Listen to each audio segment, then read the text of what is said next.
Hi, Kipsters. It's Miss Dabrowski. Welcome to your spring break packet. Here is part one, the literature lesson on YouTube. You should be looking at the front cover of your packet, which looks a little bit like this with our puppy. We're going to do puppy number one, who's awesome. We're going to go to that part one literature lesson on YouTube. So let's turn the page and move on down to the mini lesson. So part one. YouTube Spring Break Homework Literature Lesson. Today's aim is to cite the textual evidence that most strongly supports an analysis of the text, either to support inferences suggested or to support inferences we make ourselves. So if we take a look for a quick second at this picture of this very smiley family, we're going to use this as sort of a basis for getting started on our inference lesson, because we know that good readers and observers use text or visual details as clues to make, as you probably guessed it by now, inferences. Go ahead and fill that in with me now, please. Good readers and observers use text or visual details as clues to make inferences. In addition to text or visual details, inferences are made up of some outside knowledge or analysis, some connections to what you know about the topic. All right, so what we're doing is let's make a quick inference about this particular picture of this smiley, happy family. The text or visual evidence, as you can see in the chart, shows us the family members are helping each other carry boxes. Okay? The other visual evidence that we can see right away is that the family members are smiling and look happy about the experience. Go ahead and fill that in with me there.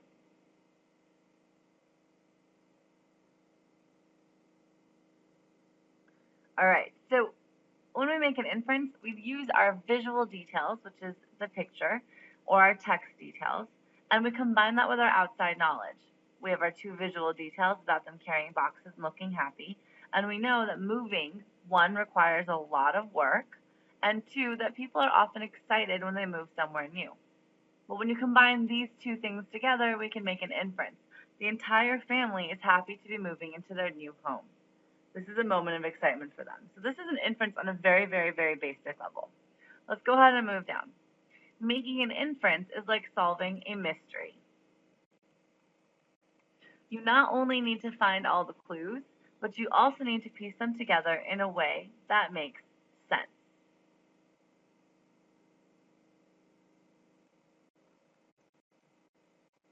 At this point, you should have filled in all of the blanks up through makes sense. All right, so far so good. We know all about inferences. This should be a cakewalk. You can make inferences about all kinds of things, and we're going to do that in our airtime today in addition to in our guided practice. So the first thing we're going to talk about is that you can make inferences about characters' emotions, how they're feeling, or what they're thinking. Characters' motivation, what makes them tick, what is it that they want in this particular story. We can also make inferences about conflicts, both internally and externally, as in internal conflicts that relate specifically to one character and a decision they're making, or external conflicts that relate to two or more characters having some sort of conflict over something. One might want something while another might want something different. We can also make inferences about, you guessed it, themes or lessons in the text. The author's purpose rounds out our blanks here, and then as we can see, there are countless other literary and informational ideas that we can make inferences about, because an inference is a combination of text evidence with some knowledge that we already have because we're smart thinkers. Our critical thinking lens comes in here, and that together creates an inference. All right, go ahead and turn the page. Let's keep going. So we're going to model with this particular poem. It's called Dusting by Julia Alvarez. The directions say, read the poem below about a girl and her mother dusting. Then read and answer the questions that follow.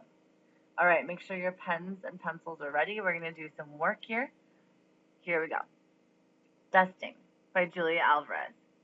Each morning, I wrote my name on the dusty cabinet, then crossed the dining table in script, scrawled in capitals on the backs of chairs, practicing signatures like scales, while Mother followed, squirting linseed from a burping can into a crumpled up flannel.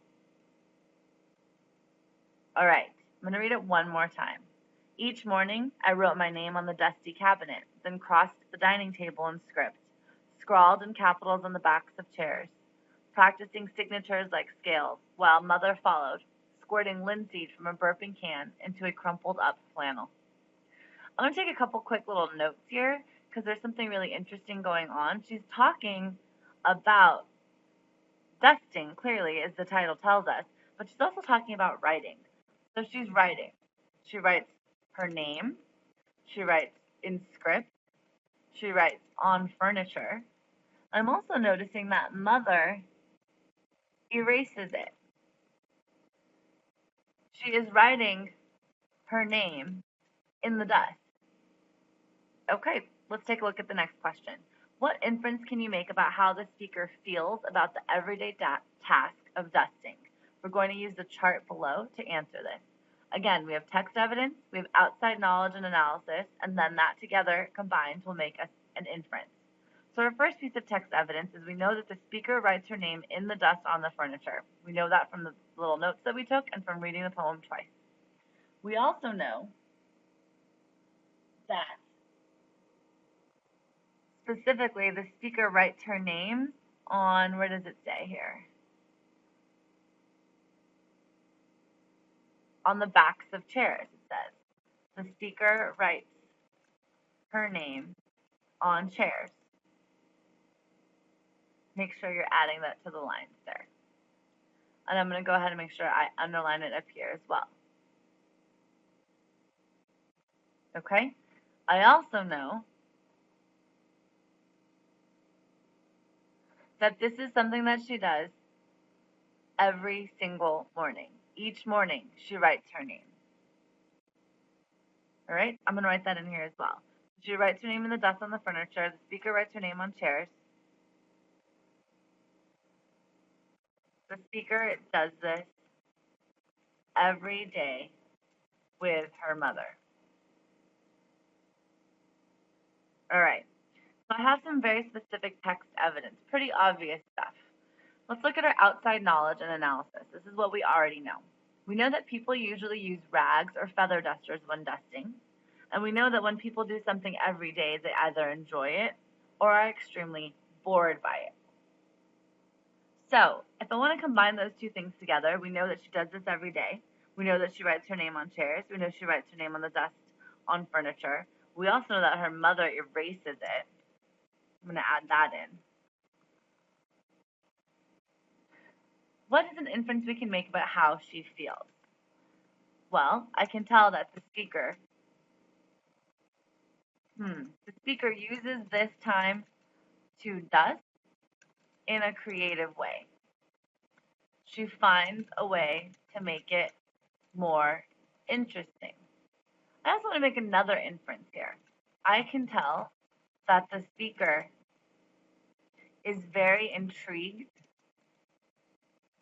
by her own name and her ability to write it, because she's only writing her name. That's extremely interesting. All right, so let's take a look at the next question. Which piece of evidence most strongly supports the inference we made? So if this is the first inference we made, the speaker uses this time to dust in a creative way. She finds a way to make it more interesting. Which piece of information best supports it?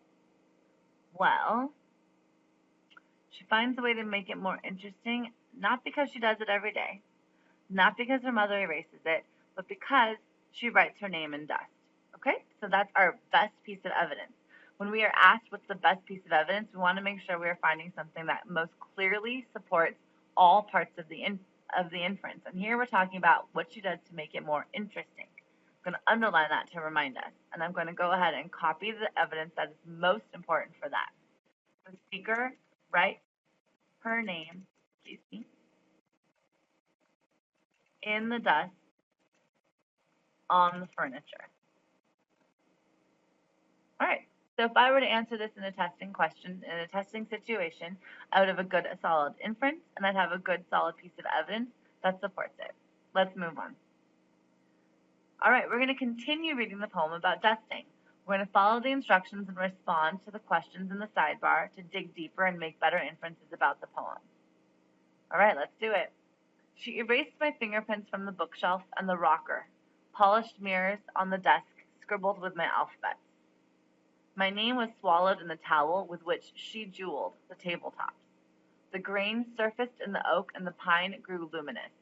But I refused with every mark to be like her, anonymous. Interesting, I see something has changed here. If you've noticed, it seems a little bit like instead of being about what the speaker does, this part is more about the mother. And I see that the things that the mother does, she erases fingerprints, she polishes mirrors, she wipes the desk, something about she jewels. Now, I don't know that as a verb, so it sounds to me like she makes the table look like jewels. Okay, this is what the mother does, while the daughter is busy trying to write her name on all of the furniture. So the question is, what can you infer about the speaker based on what she does each morning? Underline at least two pieces of evidence that give you a deeper understanding of the speaker. All right, well, the speaker is not the mother, so we want to make sure that that's who we're looking at. It says, my name was swallowed in the towel with which she jeweled the tabletops. So one thing we know for sure is that she was writing her name on these tabletops. We also know that she says something here. She says, I refused with every mark to be like her, anonymous.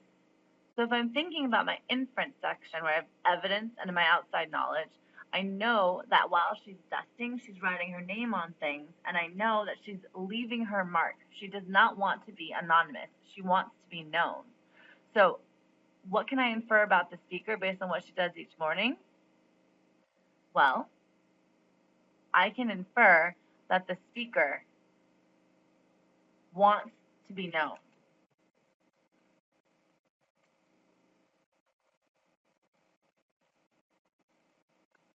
She wants to leave a trace of herself in this place, this home. All right. And I can tell that because of those two pieces of evidence that I underlined up here. That she refuses to be anonymous, and she's writing her name in on the tabletop that her mother is painting. Now the next question is, what can you infer about the mother? All right. What do we know about the mother? Well, we know that the mother says underline at least two pieces of evidence. Well, instead of underlining, I'm going to italicize to make it easier. She erased my fingerprints. Let's see. She jeweled the tabletops. It was her towel that swallowed the little girl's name. And that it says like her, anonymous, that she wanted to be anonymous. So I have all these pieces of text, these pieces in italicized print that show me what the mother was like. All right, well, I know that she was trying to keep it clean, right? I know that if you're dusting, your goal is to be clean. That's my outside knowledge. And I know that she's busy trying to get rid of all of the marks. So she doesn't want to be known. She wants to make it clean as if nobody was there. So I can tell that the mother is focused on keeping the place clean. She does not want to leave marks. She wants it to appear as if nobody was there. And I know that because of that word anonymous, which means by no one, right? Nobody is involved here. Oops, excuse me. Let me go back to where we were. Sorry about that, guys. All right. I'm going to go ahead and erase that little section here, and then let's reread what we wrote. I can tell that the mother is focused on keeping the place clean. She does not want to leave marks. She wants it to appear as if nobody was there. All right, so the speaker wants to be known, it says up here, but the mother wants it to be like nobody was there. So how are the speaker and her mother different? Use evidence, please. Underline it. All right, well, the speaker and the mother are different because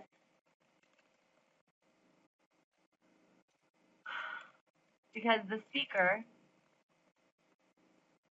wants to be known. The speaker doesn't care to make the place clean and spotless. She wants to leave her mark. The mother, on the other hand, wants to do a good, clean job. She does not want to leave a mark. Mother takes the work more seriously. Now, I can tell mother takes the work more seriously because she is going by and she's turning the tabletops into jewels. And she's spending time polishing every single mirror, every single bookshelf, the rocker, right? She is making sure that everything that the daughter leaves is erased. So let's keep going. So the question is, which sentence is the strongest piece of evidence that the speaker wants to make her mark on the world? Let me make this a little bit easier to read here. Wants to make her mark on the world. So let's see, the speaker wants to make her mark on the world. The speaker helps her mother dust everything. The speaker scribbles her name in the dust every day. Yeah, that sounds pretty good because that's what she wants. She wants to leave her name everywhere. The speaker's name and fingerprints are erased each day. The speaker states that she refuses to be anonymous. Well, we know that A and B can't be it because those both involve her not leaving a mark. I'm sorry, A and C. B leaves a mark, but which one says that she wants to make her mark on the world, not on the furniture? Well, it's got to be D, where it says the speaker states that she refuses to be anonymous. So she wants to be known, unlike her mother. So if I were labeling my proof, I would label it right there, and I would say that she wants to leave a mark, not to be anonymous like her mother. All right, the last piece, which I know got smushed down onto the next page, but yours should be in the correct spot. Let me see if that helps. Let me do it one more time. All right. So let's look at the next question. It says, find the example of figurative language. Did you spot the figurative language? Erase my fingerprints. Nope, that's all straightforward from the bookshelf. My alphabet, my name was swallowed in the towel. Well, that's interesting. A towel can't be swallowed. There is the figurative language, or a towel cannot do swallowing. So let's copy that down here. My name was swallowed in the towel. And what kind of figurative language is it? You guessed it, it's personification. And here it's as if the towel is a monster or an animal swallowing up the speaker's identity or her name. See if we can get that all on one page. There we go. So there we have it. Personification, it's as if the towel is a monster or an animal swallowing up the speaker's identity or name. And we've got why the mark was made, and we have some interesting insights into this pair, this mother-daughter pair, who are dusting together. And it seems to me, if the mother doesn't want to leave a mark, then maybe this is the mother's job, and she brings the daughter along, and the daughter makes a bit of a mess of it. Very, very interesting. If we had more time, we would dig into it together. It is now your turn to complete the airtime. The airtime is 2 passages. It says, please complete these passages. Quick notating and labeling your proof for every question. Quick notating is just a couple of gists, making sure you know what's going on. All right? Make sure you label your proof for every question. Passage 1, it says optional time guidelines. 12 minutes regular time, 18 minutes extended time. If you want to pace yourself, you can set a timer. It is not mandatory, but it could help you out. The first passage is called a smart cookie. Questions 1, 2, 3, 4, 5. The second passage, which has an optional guideline for timing of 15 minutes or 23 minutes for extended time, is from Maud Martha by Gwendolyn Brooks. Please don't forget to read the context in that italicized section there, always important. Maud Martha is a slightly longer passage with 24 paragraphs, and it covers questions 6 through 12. And I see 12 has to have 2 details, so please make sure you follow those instructions. When you finish, you can move on to part 2, which is a vocabulary practice. There's just a couple of pages of that, and please don't forget that the third and one of the most important portions of your break homework does involve making sure you get your choice reading and AR quizzing done by April 1st. No excuses. There will be bench if you don't make that deadline. I hope you guys have a wonderful break. I look forward to seeing you very soon. Please feel free to email me or call any of us if you have any questions. Our names are down there and you have our phone numbers. Have a wonderful break, Kipsters. Thanks so much. Bye-bye.